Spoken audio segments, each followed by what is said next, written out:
Welcome to our week 29 of our NHS NeuroHyperSensitivity workbook. I am dedicated.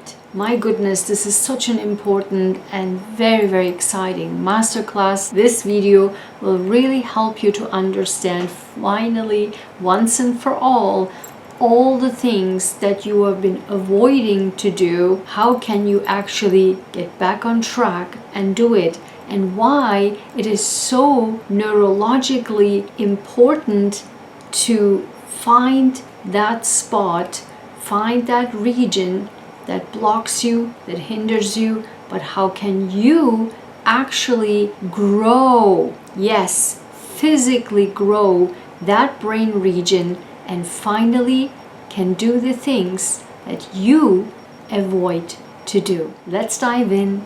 Welcome back to my channel. My name is Dr. Ayguen. Step inside the lab, leave the labels behind. Discover the biology of a neurosensitive brain. From the genes to environments, the science is key. Welcome to the truth of NeuroHyperSensitivity, NHS, with Dr. Ayguen. When we talk about dedication, being dedicated to a specific thing, or being dedicated as a character, we think that this is a feeling, this is strength and stamina. I can do it, I can push through it. However, when we look at from the neuroscience perspective, it is very important to understand, and hopefully in this masterclass, by the end of the masterclass, you will understand that this whole thing, the pushing through something, is based on a region that is actually physically growing under one particular condition. And this condition is what most people avoid. And in this masterclass, we will learn what this condition is. So before I explain all of this to you, let's discuss what this region actually is. This region is the Anterior Mid-cingulate Cortex. This is a region in the brain, deep buried in the brain, which we also call aMCC. This is what's called aMCC, the Anterior Mid-cingulate Cortex. People with obesity, this region has been found to be very small. But once this person with obesity accomplishes successfully a diet, researchers have shown that in brain imaging studies that this region, the aMCC, is actually growing, getting bigger. The same is that with athletes. In athletes, they have found that aMCC is also enlarged. Also, for the people, the late aging people, right, who are advanced in their age, but they are much more cognitively sharp compared to the people in their age or age group, those people have also been seen to have an enlarged aMCC. Animal studies have also shown that this region is in real life, moment to moment, tracking the effort versus the cost comparison, so that deciding whether or not the persistence is worth the cost. But here is a very important distinction, and the distinction is that this region is not growing because the task that you are doing is hard. It is growing because it is dependent on two specific things: the enjoyable heart or unwanted heart. It has been shown that the task that you enjoy doing has pretty much no effect on the growth of this region, the aMCC. But if you do the tasks that you don't want to do, and this is the distinction, that you don't want to do, hence the topic of this masterclass is what the brain is actually doing when it does the thing it does not want to do. This is exactly when the aMCC region is growing.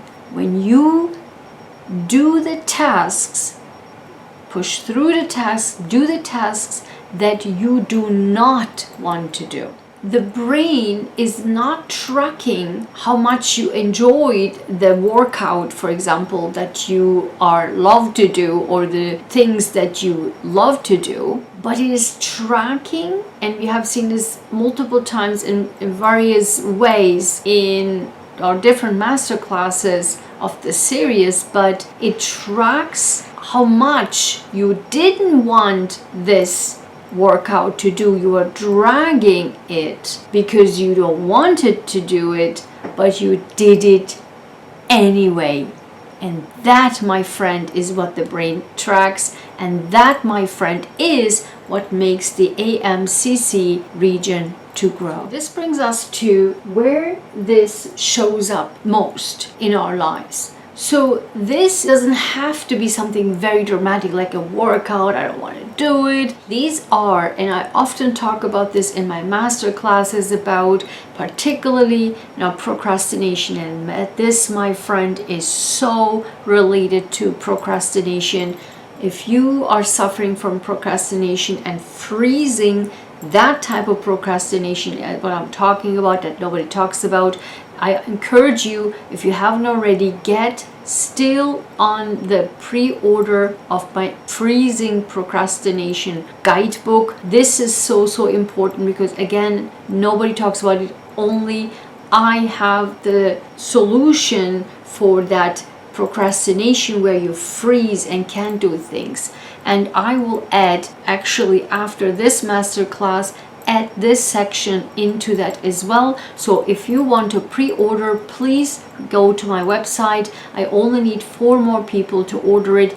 After that, it will be going into full price. So now you still can get it with my pre-order price, so don't hesitate and don't wait for that. Okay, so it's literally on my website. You can find that information also there. So again, if it's opening an email, writing that letter, doing the tasks that you don't want to do, that even the small of, and I am doing this a lot, like open the mailbox, open the email, writing that email.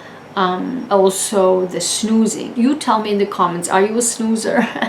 I'm a snoozer. I snooze all the time. I snooze a million times. I snooze a lot. I am a snoozer, if that's a word. But you tell me if you're a snoozer too. So those are things that are actually the region that recognizes that you don't want to do it. But very, very important, this only takes a few seconds. So this is important. We will get to what blocks it section, but it is important that you understand that this is not a long-term thing. The brain in a second understands, or milliseconds, of course, we are saying seconds, but milliseconds, that this is, the brain registers that this person doesn't want to do. And that, my friend, is important. That time frame, understand that time frame is short, very, very short, okay? And that short second or millisecond is determines whether or not you continue to do it or push through it, and this brings the aMCC, whether or not it will grow. So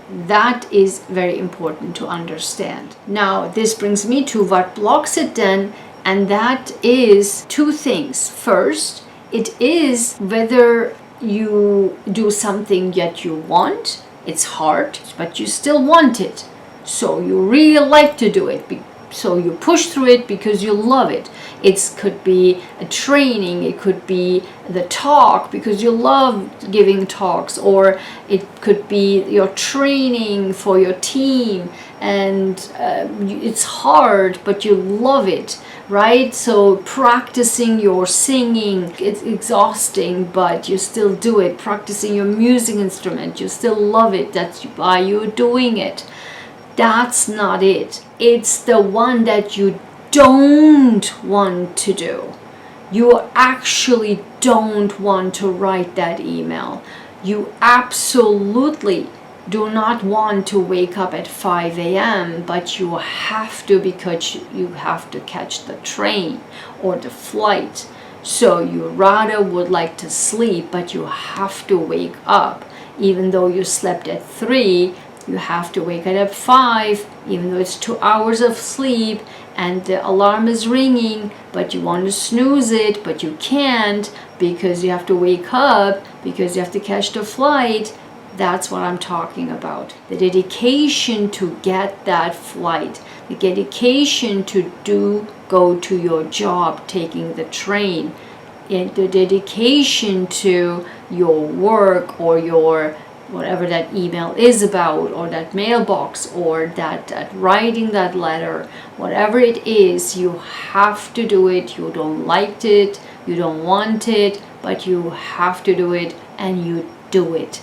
That, my friend, that's the difference. The second is what's blocking is that you're not recognizing it. Again, it's just the milliseconds. So when you snooze your alarm, then in that millisecond, if you realize I actually don't want to, but I wake up anyway, then you give the brain the signal, listen, this is what I don't want to do, but I'm doing it anyway. That, my friend, triggers the aMCC to grow, to get bigger. That trains like a muscle the dedication, and you become a dedicated person because you're pushing through the things, the tasks that you don't want to do. And this again is very, very related to procrastination. And of course, procrastination has a variety of levels. We are talking about the freezing, and you will learn more in my guidebook. So understand what's blocking and understand how you can overcome it. So this brings me then, what can you do this week in order to help your aMCC to grow? And what you can do is, and of course we will have our dedication audit. Please do it. That's a training for you. You're doing your audit, and the end of the week, it's just 7 days, Monday through Sunday. And on Sunday, you do a recap for the whole week, how you can actually step by step, what you observed, how did it go. And this is very, very important and helpful. If you ever want to work one-on-one with me about procrastination, then I most likely will ask you, most certainly will ask you about this audit, because very, very important is this audit, okay? Download it, it's in my bio, the link, and also in the description and the comments, so definitely download that. And so what you can do is definitely track and recognize what tasks you don't want to do, and you push through anyway. So you tell me if you like in the comments. I would love to know. But of course, I would encourage you to do your homework. This is your core assignment for the week, and track what is the ones that you don't want to do and push through. And can you recognize in a millisecond, oh yeah, I don't want to wake up, but I'm doing it because I need to catch the flight. Don't want to write that email, but yes, I'm writing it because yes, I'm doing it. Okay, I will do it. I hate it, I will do it anyway. And that, my friend, trains the aMCC. I'm pretty sure knowing this, that my aMCC is probably pretty enlarged. Not only because I'm an athlete, a former athlete, I didn't want to jump into the water because I was a water polo player. I really hesitated to just jump into the cold water. I was always the last person in the team to jump into the water and warm up for the match. But so I'm pretty sure my aMCC is pretty enlarged, because again, I've been through my entire life doing so many things I didn't want to do, did anyway. Yeah. And my brain was recognizing that I really don't want to do this. And this is like every day. I really don't want to write those letters. I really don't want to write that email, open a mailbox. I really don't want to do a lot of things, but I have to. I just have to. So yes, my friend, I really hope that you liked it and was really helpful to you. This was one of probably the greatest masterclass, very practical. You let me know. I will definitely link this with my procrastination, bring this section into the procrastination, I think, in work guidebook. I think it will be super helpful. So again, if you suffering from freezing and can't do the tasks, then definitely I encourage you to pre-order my guidebook from my website, draigenshine.com/overcome-procrastination. The link is down below and also in my bio. But also, if you work one-on-one with me, I definitely will need this audit, so I have raw data and I can do a personalized program for you, or answer personalized way and look over what is missing, what can we do, and create a solution based on your responses, your raw data. Okay, as a scientist, obviously that's what I do. Okay, so give this a big like if you find this helpful. Write down what is your aha moment of this masterclass, my goodness, and also tell me what is one thing that you absolutely don't want to do but you have to do it, and you did it, you pushed through it, but did you recognize it? You're like, I actually don't want to do it. Okay, so very important. Thank you so much for being here. Subscribe if you haven't already. If you are a person with neurohypersensitivity, we welcome you on this community, because our community is here. Also on my website, my NHS Neurohypersensitivity community membership, where we are a group of people driving neurohypersensitivity research, education, advocacy, policy changes. My God, we need to have the policy changes and awareness. My goodness, we need awareness and absolutely policy changes, because I can't take anything anymore. Okay, so if you are a person like me, a neurohypersensitive person, then we welcome you, encourage you to join here and into our membership. But also, if you don't know whether or not you are a person with neurohypersensitivity, I encourage you to take our 5-question NHS quiz, and then you will see whether or not you can qualify into our membership. Okay, so all the links are below and also my bio. I love to see you there. I love to see you in our next video, and stay tuned. Right now, coming up next, are intuitive insights for this week, and you will absolutely love it, because I have the cards right here. Right after this, it will be on, and you will see what you can do, what you can expect this week. And this data, this information will help you on Sundays, where we do our journaling in our NHS NeuroHyperSensitivity workbook, and you will write down what you experienced this week. With that being said, we will next week talk about, get ready, week 30, I am free. Finally, I can't wait to have the masterclass with you.